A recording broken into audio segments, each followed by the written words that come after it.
नमस्कार, आप देख रहे हैं सी न्यूज़ भारत और मैं हूं आपके साथ आकांक्षा यादव। वक्त हो चुका है न्यूज़ बुलेटिन का और आज इस न्यूज़ बुलेटिन में हम जानेंगे कि आगरा में किसको मिला जनता का समर्थन, लखीमपुर पुलिस ने किसको किया गिरफ्तार और रायसेन में स्वास्थ्य सेवाएं क्यों है लचर। ये सब जानेंगे विस्तार से, तो चलिए निगाह डालते इस वक्त की खास खबरों पर। आगरा तहसील बास से जिला पंचायत सदस्य प्रत्याशी के रूप में प्रत्याशी मनोज दीक्षित, पूर्व जिला अध्यक्ष कांग्रेस पार्टी से जिला पंचायत सदस्य वार्ड नंबर 50 से जिला पंचायत सदस्य प्रत्याशी के रूप में मैदान में उतरकर तूफानी जनसंपर्क कर रहे हैं। बुजुर्गों का आशीर्वाद प्राप्त कर सर्व समाज के लोगों को साथ लेकर चल रहे हैं। आगरा से सी न्यूज़ संवाददाता नीरज यादव की रिपोर्ट। देश भर में हिंदू धर्म का नूतन वर्ष गुड़ी पाड़वा धूमधाम से मनाया गया। इसी क्रम में खरगोन जिले के एक महाराष्ट्रीयन परिवार ने कोरोना महामारी से निजात दिलाने के लिए गुड़ी सजाई। बता दें कि परिवार ने घर आंगन की साफ सफाई और रंगोली बनाकर गुड़ी सजाकर कोरोना महामारी खत्म करने की कवायद लेकर ब्रह्मदेव का पूजन अर्चन किया। इस दौरान चौहान परिवार ने बताया कि समूचा देश वैश्विक महामारी से जूझ रहा है, जिससे निजात पाने की नव वर्ष में कामना की। पूजा की जाती है। आज गुड़ी पड़वा है, नया साल भी है। आज गुड़ी पड़वा है। मेरी ओर से सभी को गुड़ी पड़वा की हार्दिक शुभेच्छाएं। इस समय अपने देश में जो महामारी चल रही है, मैं ये गुड़ी पड़वा से वो करूँगी कि ये महामारी जल्द से जल्द समाप्त हो जाए। और ये गुड़ी पड़वा इसलिए मनाया जाता है क्योंकि हमारे घर में सुख समृद्धि और शांति बनी है। क्या नाम है आपका? मेरा नाम। खरगोन से सी न्यूज़ संवाददाता प्रकाश प्रजापत की रिपोर्ट। लखीमपुर में पुलिस मुठभेड़ के दौरान 3 अभियुक्तों को गिरफ्तार कर लिया गया है। आधा किलो अफीम, 1 अवैध तमंचा, 1 जिंदा व 1 खोखा कारतूस व 1 मोटरसाइकिल पुलिस ने बरामद की है। बीती रात में थाना तिकोनिया पर थाना क्षेत्र में 3 संदिग्ध व्यक्तियों की मौजूदगी के संबंध में लाभप्रद सूचना प्राप्त हुई। इस सूचना पर थाना पुलिस और एसओजी की कंबाइंड टीम के द्वारा एक मोटरसाइकिल पे 3 संदिग्ध व्यक्तियों को रोकने का प्रयास किया गया, तो उनके द्वारा पुलिस पर फायरिंग की गई। जवाबी फायरिंग में एक संदिग्ध व्यक्ति घायल हो गया। मौके पर तीनों अभियुक्तों को पुलिस के द्वारा हिरासत में लिया गया। उनके कब्जे से आधा किलो अफीम, 1 Platina motorcycle, 1 country made pistol, 1 live cartridge police द्वारा बरामद किया गया। घायल को प्राथमिक उपचार हेतु सीएचसी में भर्ती कराया गया है। प्रकरण में सुसंगत धाराओं में अभियोग पंजीकृत कर अग्रिम विधिक कार्रवाई की जा रही है। 3 अभियुक्त जिनकी पहचान रेशम सिंह, गुरमेज और पप्पू सिंह के रूप में हुई है, इनके आपराधिक इतिहास के बारे में गहराई से जानकारी प्राप्त की जा रही है। जिस टीम के द्वारा यह सराहनीय कार्य किया गया है, उसको मेरे द्वारा 15,000 रुपये। लखीमपुर से सी न्यूज़ संवाददाता अतुल मिश्रा की रिपोर्ट। अचानक मौसम खराब होने से तेज आंधी तूफान चलने से कई ग्रामीण क्षेत्रों में जगह जगह बड़े बड़े पेड़ जमींदोज हो गए हैं। ग्राम पंचायत टोड़ी तहसील ताल बेहट में नंदू कुशवाहा के खेत के पास खड़ा बबूल का पेड़ बिजली के तारों पर तेज आंधी तूफान के कारण टूट कर गिर गया, जिससे बिजली का खंभा टूटकर बीच रास्ते में गिर गया, जिस कारण पूरे गांव की बिजली सप्लाई बंद हो गई है। ललितपुर से सी न्यूज़ संवाददाता महेश कुशवाहा की रिपोर्ट। रायसेन जिले के बरेली सिविल अस्पताल वाकई भगवान भरोसे चल रहा है।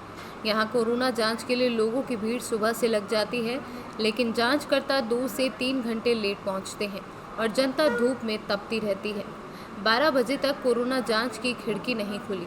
बीएमओ को जब मीडिया द्वारा जानकारी दी, तब कहीं जाकर खिड़की खुल पाई। लोगों को 3 से 4 दिन हो गए हैं यहाँ कोरोना की जांच कराने आते हुए, लेकिन लेट लतीफ़ी के चक्कर में कुछ नहीं हो पा रहा है और ये सब स्वास्थ्य मंत्री के जिले में हो रहा है।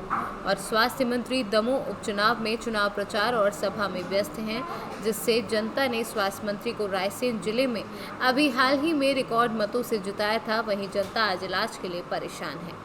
क्या नाम है आपका? मेरा नाम अखिल खरे है। आप सिविल अस्पताल में लगभग 2 घंटे से खड़े हुए, किस बात को लेकर, क्या है? मैं टेस्ट के लिए आया था। मेरी वाइफ का भी टेस्ट होना था और मेरा भी टेस्ट होना था। हम कल भी आए थे। कल भी यहाँ काफ़ी लंबी लाइन थी और ये लोगों का कोई लक्ष्य निर्धारित नहीं है कि 100 टेस्ट करने हैं या 200 करने हैं या 50 करने। ये अपने मन मर्जी से टेस्ट करते हैं और बंद कर देते हैं। आधे लोग वापस चले जाते हैं रोज़। लगभग यहाँ पर कितने लोगों की लंबी लाइन होती है? लगभग 100 लोग तो रोज़, 100 से ज़्यादा ही लोग होते हैं। बाकी ये भगा दिए जाते हैं, उनको बोलते हैं हो नहीं रहा। कितने लोगों को जाँच की जा रही है? मेरे हिसाब से 30-40 लोगों से ज़्यादा ये नहीं कर पाते हैं।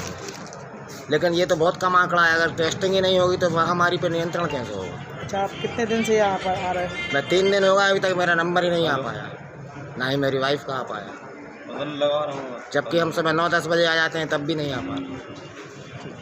भोपाल हमने नोबल हॉस्पिटल फ़ोन किया कि हमें टेस्ट करवाना, तो उन्होंने भी बोला है कि भैया कूपन लेना पड़ेगा, पहले 9 बजे आइए, फिर 2 दिन बाद नंबर आएगा। या पूरे प्रदेश में टेस्टिंग की ये स्थिति है। क्या नाम है आपका? हमारा भागवती, कहाँ से आई हो आप? हमें इस बरेली से। अच्छा, यहाँ सिविल अस्पताल में आप यहाँ कई देर से बैठी हो, क्यों बैठी हो, किस बात को लेकर? कोविड जांच करवाने के लिए बैठे भाई साहब। फिर कितना टाइम? 10 बजे से बैठे, अभी तक कोई नंबर नहीं आया, देखने वाला कोई नहीं आया अभी तक। अभी तक हाँ। किसी ने लाइन लगवाने को कहा, यहाँ पर सोशल डिस्टेंस के लिए कहा किसी ने? कहा तो लगे हैं, कह रहे हैं जैसे वैसे कर रहे हैं, बैठे नहीं बन रहा, बैठते खड़े नहीं बन रहा तो बैठ रहे हैं, बैठ फिर खड़े हो रहे हैं, वो परेशान है, मगर कोई नहीं हो रहा। क्या करें? अच्छा, आप आज ही आई हो, इससे पहले और भी आई हो? आज ही आए हैं हम दिखाने के लिए। उन्होंने कहा तबीयत ठीक नहीं है, तो उन्होंने कोविड की जांच करवा। अमित जैन कहाँ गए, उन्होंने बोला कोविड जांच करवा। जांच करवाने आए हैं तो अभी तक पता नहीं। रायसेन से सीनू संवाददाता अरशद मसूद की रिपोर्ट। 30 अप्रैल तक शिक्षण गतिविधियां ऑफलाइन कर नियमित नहीं की गई तो प्रदेश भर के शिक्षक आंदोलन करेंगे।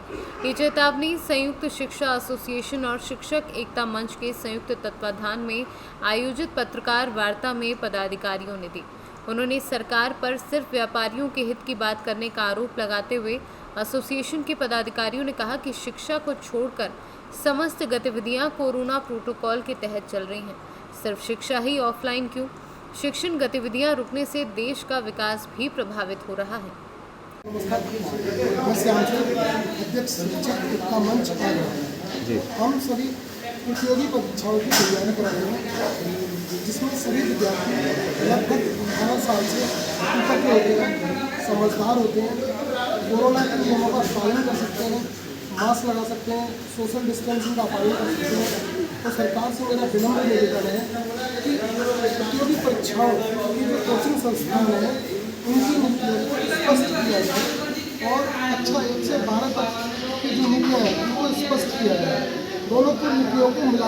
मैं डॉक्टर सुनील उपाध्याय, संयुक्त शिक्षक एसोसिएशन का संस्थापक और अध्यक्ष, आज आगरा के अलग अलग शिक्षण संस्थानों की जो कमेटियां चलती हैं उनके तहत ये निर्णय लिया गया कि उत्तर प्रदेश सरकार ने ऑफलाइन शिक्षण गतिविधियों को जो रोका है कोरोना को देखते हुए उसे चलाया जाए। हम लोग शिक्षा बचाओ अभियान के तहत उत्तर प्रदेश सरकार से ये निवेदन करते हैं कि ऑफलाइन शिक्षण गतिविधियों को चालू किया जाए।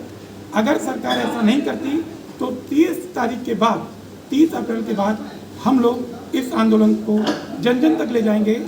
आपने देखा है सरकार ने अभी प्रतियोगिता परीक्षाएं करा रही है, लेकिन बच्चों को कोचिंग सेंटर जाने से रोक रही है। सरकार बोर्ड के एग्जाम कराने के लिए कह रही है 6 मई से, लेकिन बच्चों को कोचिंग जाने से रोक रही है। आगरा से सीनू संवाददाता अनुज उपाध्याय की रिपोर्ट।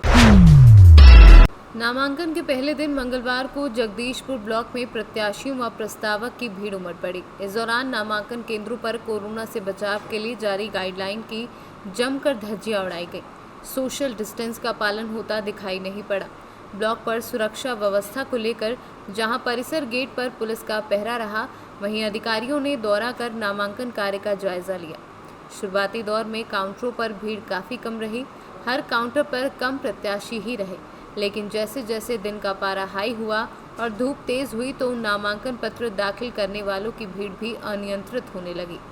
बता दें कि जगदीशपुर ब्लॉक मुख्यालय पर नामांकन पत्र दाखिल करने को काफ़ी संख्या में लोग पहुंचे। नामांकन के लिए ब्लॉक पहुंचे उम्मीदवार व प्रस्तावक चिलचिलाती धूप में परेशान दिखे। पीने के पानी की समुचित व्यवस्था न होने की शिकायत भी बीडीओ से की गई। अमेठी से सीनू संवाददाता महेंद्र प्रताप सिंह की रिपोर्ट। अमेठी जनपद के विकासखंड बाजार शुक्ल में आज ग्राम पंचायत और पंचायत सदस्य के चुनाव के लिए नामांकन किया गया, जिसमें कोविड-19 कोरोना संक्रमण का जरा भी खौफ देखने को नहीं मिला। सभी पदों के उम्मीदवारों की जबरदस्त भीड़ देखने को मिली।